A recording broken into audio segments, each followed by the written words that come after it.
استاذ علي محامي وعضو نقابه المحامين بالدقهليه، واحنا النهارده موجودين في الدقهليه مع استاذ علي. هناخد راي حضرتك ايه في التعديلات الدستوريه اللي هيجرى عليها افتتاء يوم 19 مارس؟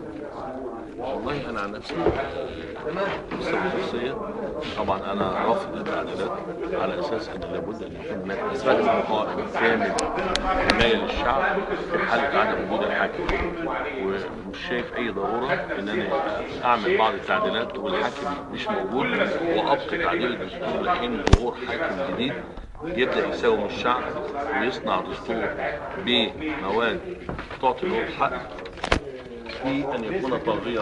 طب احنا حضرتك سمعنا رد القائمين على التعديلات الدستوريه بالنسبه للبرنامج وضع دستور جديد، قالوا ان هم محتاجين سنه او مساجين لجنه تشريعيه. طب خساره عشان تم السنه.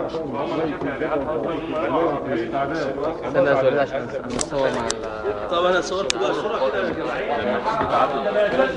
صوره جماعيه يا استاذ سراج، ولكن احنا اللي هنعمله هنعدل بعض المواد ونحذف البعض، وده امر سهل جدا.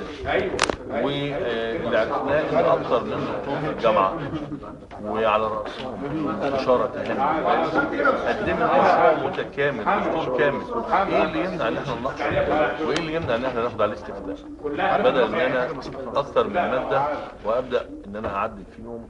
وبرضه خرجت المواد وهذكرها المره كل ما بتكلم بذكرها الماده 112 اللي بتدي الحق لرئيس الجمهوريه انه يصدر اي قانون في اي وقت والاعتراض عليه. في ماده بتدي الحق ان هو يحل مجلس الشعب. مفترض انه لازم التعديل الاخراني ان هو من حقه ان هو يشيله وقيد حريه الفلوس حل مجلس الشعب. تمام. عشان النهايه بشكر حضرتك على الفرصه دي.